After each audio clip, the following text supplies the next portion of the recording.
Good morning, students. My name is Dheeraj Sharma, TGT Maths from Bhaurao Devraj Saraswati Vidya मंदिर। भैया बहनों, आज हम एक्सरसाइज 4.1 का क्वेश्चन नंबर 2 करेंगे। इससे पहले वीडियो में मैंने आपको सिंपल इक्वेशन किसे कहते हैं ये बताया, और क्वेश्चन नंबर 1 जिसमें आपको वैल्यू दे रखी होगी उसको सेटिस्फाइड करना, किसी भी सिंपल इक्वेशन को कैसे करते हैं वो समझाया। आज देखिए सिंपल इक्वेशन को सॉल्व करते हैं। तो यहाँ पर देखिए क्वेश्चन नंबर 2 है, check whether the value given in the brackets is a solution to the given equation और नॉट। ये जो आपको इक्वेशन दे रखी है n+5 = 19 और इस ब्रैकेट में n की वैल्यू आपको 1 दे रखी है, तो चेक करना है कि n = 1 is a solution of this equation. यानी सॉल्यूशन n = 1 इसका सॉल्यूशन होगा तो क्या होगा कि जब हम n की वैल्यू इस इक्वेशन में रख देंगे तो लेफ्ट हैंड साइड और राइट हैंड साइड की वैल्यू इक्वल होनी चाहिए।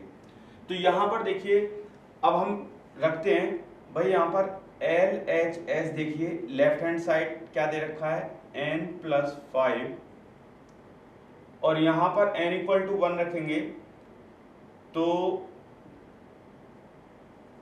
पुट n = 1, तो यहाँ से हो जाएगा 5, यानी 1 + 5 = 6। लेफ्ट हैंड साइड में जब हमने n की वैल्यू 1 रखी तो ये वैल्यू 6 आई, लेकिन राइट हैंड साइड में देखिए वैल्यू क्या है, राइट हैंड साइड की वैल्यू आपको दे रखी है 19। तो यानी 6 इज नॉट इक्वल टू 19, या कह सकते हैं कि left hand side is not equal to right hand side. तो हम ये कह सकते हैं कि n = 1 is not a solution of n+5 = 19। जैसे इसमें हमने n की वैल्यू, जब इस सिंपल इक्वेशन में n की वैल्यू 1 रखी तो यहाँ पर देखते हैं कि लेफ्ट हैंड साइड और राइट हैंड साइड की वैल्यू यदि इक्वल आ जाती है तो ये सॉल्यूशन कहलाएगा। यदि लेफ्ट हैंड साइड और राइट हैंड साइड की वैल्यू इक्वल नहीं आती तो ये सॉल्यूशन नहीं कहलाएगा। एक और एग्जांपल हम लेते हैं, इसका जो बी पार्ट है क्वेश्चन नंबर 2 का, ये बी पार्ट देखिए। बी पार्ट में दे रखा है 7n+5 = 19। 7n+5 = 19 और यहाँ पर n की वैल्यू दे रखी है, n की वैल्यू -2 दे रखी है। तो यहाँ पर देखिए इक्वेशन आपको दे रखी है 7n+5 = 19, n = -2, क्या इसका सॉल्यूशन होगा? तो देखिए यहाँ पर लेफ्ट हैंड साइड आपको गिवन है 7n+5, तो यहाँ पर n = -2 रखेंगे तो देखिए 7 × -2, n को रिप्लेस कर देते हैं -2 से, ये 5 आ जाएगा। अब यहाँ पर 7 × 2 = 14, -14 + 5 = -9। अब लेफ्ट हैंड साइड में n की वैल्यू -2 रखने पर इसकी वैल्यू -9 आई, लेकिन राइट हैंड साइड में देखिए, राइट हैंड साइड आपको क्या गिवन है 19। तो हम कह सकते हैं left hand side is not equal to right hand side. भाई जब हम n = -2 इस इक्वेशन में रखते हैं तो लेफ्ट हैंड साइड और राइट हैंड साइड इक्वल नहीं होते, तो इसका मतलब क्या है कि n = -2 is not a solution of 7n+5 = 19। तो इस तरीके से हम जो वैल्यू दे रखी होती है उसको सिंपल इक्वेशन में रखकर देख लेते हैं। यदि लेफ्ट हैंड साइड और राइट हैंड साइड इक्वल नहीं आते तो इसका मतलब है कि वो उसका सॉल्यूशन नहीं है। एक और क्वेश्चन लेते हैं, इसका सी पार्ट लेते हैं क्वेश्चन नंबर 2 का। ये एक्सरसाइज 4.1 चल रही है सिंपल इक्वेशन की। ये सी वाला पार्ट देखिए, सी वाले पार्ट में दे रखा है 7n + 5 = 19 और n = गिवन है 2। अब यहां देखिए सिंपल इक्वेशन, यानी ये इक्वेशन दे रखी है। इक्वेशन का मतलब होता है जिसमें इक्वल का साइन होता है, और इक्वल के लेफ्ट साइड में जो वैल्यू है इसे लेफ्ट हैंड साइड बोलते हैं, और राइट साइड में जो वैल्यू रखी है राइट हैंड साइड बोलते हैं। तो अब यहाँ पर हम लेफ्ट हैंड साइड लेते हैं जिसमें वेरिएबल दे रखा है n इज अ वेरिएबल। तो देखिए 7n + 5 ये आपका लेफ्ट हैंड साइड है, इसमें n = 2 रखेंगे तो 7, ये 7n का मतलब होता है 7 × n। तो 7 × n को रिप्लेस कर देंगे 2 से +5। अब इसको देखिए क्या करेंगे, इसकी वैल्यू आ जाएगी 19। 14 + 5 19।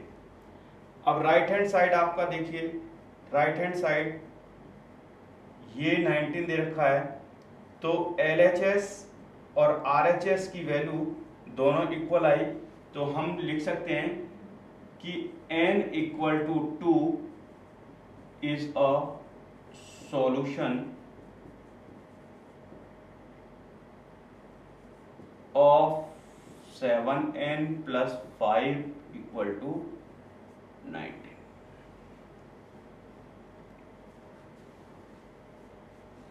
एक और क्वेश्चन इसका डी वाला पार्ट ले लेते हैं। इसमें डी पार्ट में देखिए, डी पार्ट में दे रखा है 4p - 3 = 13। 4p - 3 = 13 और p = यहाँ पर गिवन है 1। देखिए जैसे क्वेश्चन नंबर ABC करें, इसमें यहाँ पर वेरिएबल n था और यहाँ वेरिएबल p है। तो देखिए इस वेरिएबल p की वैल्यू आपको गिवन है कि p = 1, क्या इसका सॉल्यूशन होगा, चेक कर रहे हैं। तो यहाँ पर लेफ्ट हैंड साइड लेते हैं, लेफ्ट हैंड साइड में देखिए 4p - 3। अब यहाँ पर p = 1 रखेंगे तो 4 × 1 - 3, तो हो जाएगा 4 - 3 = 1। लेकिन राइट हैंड साइड में 13 दे रखा है, तो देखिए राइट हैंड साइड और लेफ्ट हैंड साइड इक्वल नहीं है, तो LHS is not equal to RHS यहाँ पर आ रहा है, क्योंकि लेफ्ट हैंड साइड की वैल्यू 1 है और यहाँ पर राइट हैंड साइड की वैल्यू 13 दे रखी है। तो p = 1 is not a solution of 4p - 3 = 13।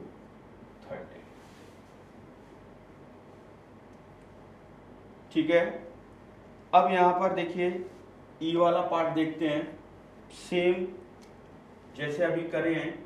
ये ई वाला पार्ट यहाँ देखिए, ई वाले पार्ट में 4p - 3 = 13, 4p - 3 = 13 और यहाँ पर p की वैल्यू आपको दे रखी है -4। तो यहाँ देखिए ये जो इक्वेशन आपको गिवन है, यहाँ पर लेफ्ट हैंड साइड दिया हुआ है 4p - 3, 4p - 3, यहाँ पर p = -4 रखेंगे तो देखिए कितना होगा, 4 × -4 -3, ये हो जाएगा -16 -3, ये देखिए यहाँ पर -19, -16 -3 -19 आ जाएंगे। और राइट हैंड साइड आपको 13 दे रखा है, तो left hand side not equal to right hand side, इसका मतलब है p = -4 is not a solution of 4p - 3 = 30। अब इसका एफ वाला पार्ट देखते हैं। एफ पार्ट इसका क्या दिया हुआ है? एफ पार्ट में 4p माइनस 3 इक्वल टू 13 और p यहाँ पर गिवन है। तो देखिए यहाँ पर p की वैल्यू 0 रखेंगे तो लेफ्ट हैंड साइड में यदि p की वैल्यू हम 0 रखेंगे तो क्या आएगा? देखिए 4p माइनस 3, ये लेफ्ट हैंड साइड है, 4 मल्टीप्लाई p की वैल्यू 0 रख देंगे, माइनस 3, ये 0 हो गया, माइनस 3 और ये वैल्यू आ गई माइनस 3। लेकिन राइट हैंड साइड में, ये लेफ्ट हैंड साइड है, राइट हैंड साइड में 13 दे रखा है, तो left hand side is not equal to right hand side. क्यों? क्योंकि minus 3 is not equal to 13, ये इक्वल नहीं है, इसलिए left hand side right hand side equal नहीं है। तो p equal to 0 is not a solution of 4p minus 3 equal to 13। तो अभी हमने ये क्वेश्चन नंबर 2 एक्सरसाइज 4.1 का किया है, इसके सारे पार्ट हमने किए हैं। इसी तरीके से आज एक क्वेश्चन और करते हैं, इसके बाद क्वेश्चन नंबर 3, जिसमें हमें trial and error method use करके किसी भी सिंपल इक्वेशन जो गिवन है उसका सॉल्यूशन हमें फाइंड करना है।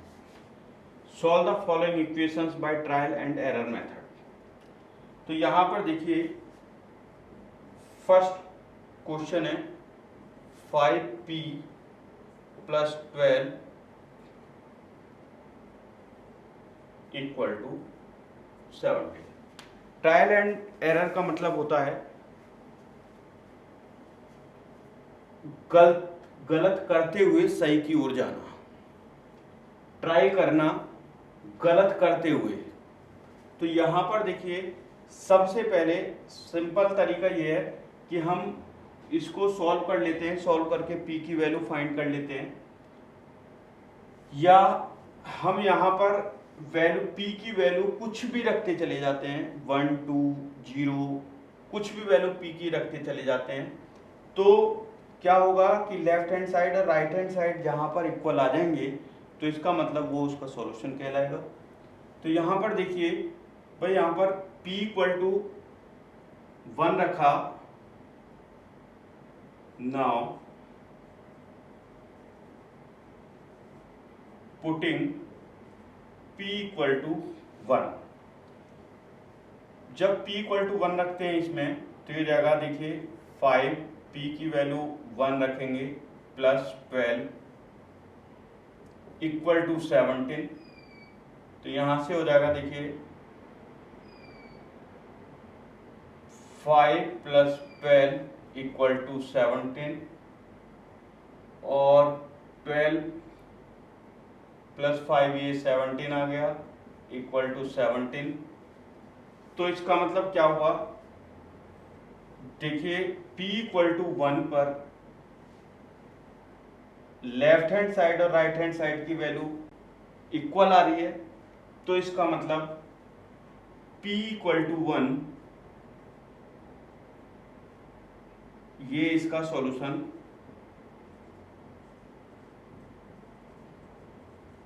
आ जाएगा। किसी भी सिंपल इक्वेशन को सॉल्व करने के लिए जो वेरिएबल दे रखा होता है उस वेरिएबल की वैल्यू को फाइंड करते हैं। तो यहाँ पर देखिए, यहाँ पर तो p इक्वल टू 1 रखा, तो ये लेफ्ट हैंड साइड और राइट हैंड साइड इक्वल आ गया। ऐसे ही एक और क्वेश्चन ले लेते हैं, 3m माइनस ये इसका सेकंड पार्ट है, 3m माइनस 14 इक्वल टू 4। यहाँ देखिए m इक्वल टू 1 रखेंगे, पुटिंग m इक्वल टू 1, तो यहाँ से क्या हो जाएगा 3 मल्टीप्लाई m को 1 में रिप्लेस कर देंगे -14 इक्वल टू 4, ये हो जाएगा 3 माइनस 14 इक्वल टू 4। अब यहाँ देखिए 3 माइनस 14 ये हो जाएगा -11, 4 के इक्वल होगा नहीं, तो ये नो आ जाएगा, नो सॉल्यूशन। इसी तरीके से ट्राई करते रहना है। m इक्वल टू 2 रखेंगे, तो m इक्वल टू 2 रखा तो ये हो जाएगा 3 मल्टीप्लाई 2 माइनस 14 इक्वल टू 4। तो देखिए 3 2 जा 6, 6 माइनस 14 इक्वल टू 4, ये माइनस का 8 आ जाएगा, -8 इज नॉट इक्वल टू 4, तो ये भी नो आ जाएगा। इसी क्रम में m इक्वल टू 3 लेते हैं। m इक्वल टू 3 पर देखिए यहाँ पर क्या हो जाएगा 3m माइनस 14 इक्वल टू 4 और 3 multiply 3 minus 14 equal to 4, 9 minus 14 equal to 4, ये -5 हो जाएगा, इज नॉट इक्वल टू 4, तो ये भी सॉल्यूशन नहीं है। अब यहाँ पर m इक्वल टू 1 के लिए सॉल्यूशन नहीं है, m इक्वल टू 2 भी इसका सॉल्यूशन नहीं है, m इक्वल टू 3 भी इसका सॉल्यूशन नहीं है। अब आगे करना है m इक्वल टू 4 के लिए हम चेक करते हैं bye 3m minus 14 equal to 4। तो ये देखिए m इक्वल टू 4 हम इसमें पुट करते हैं, तो यहाँ पर क्या हो जाएगा 3 मल्टीप्लाई 4 माइनस 14 इक्वल टू 4। इसको सॉल्व करते हैं तो ये 12 हो जाएगा, 12 माइनस 14 और ये हो जाएगा -2 इज नॉट इक्वल टू 4, तो ये भी इसका सॉल्यूशन नहीं है, नो। इसी तरीके से m इक्वल टू 5 लेते हैं। m इक्वल टू 5 पर क्या होगा देखिए 3m minus 14 equal to 4, 3 multiply m को रिप्लेस कर देंगे 5, ये 14 यहाँ से हो जाएगा 15 माइनस 14 इक्वल टू 4, ये 1 इज नॉट इक्वल टू 4, ये भी इसका सॉल्यूशन नहीं होगा। अब यहाँ पर m इक्वल टू 6 रखते हैं। m इक्वल टू 6 रखा तो देखिए 3m माइनस 14 इक्वल टू 4 और 3m को रिप्लेस करेंगे 6 से, तो ये हो जाएगा 6 माइनस 14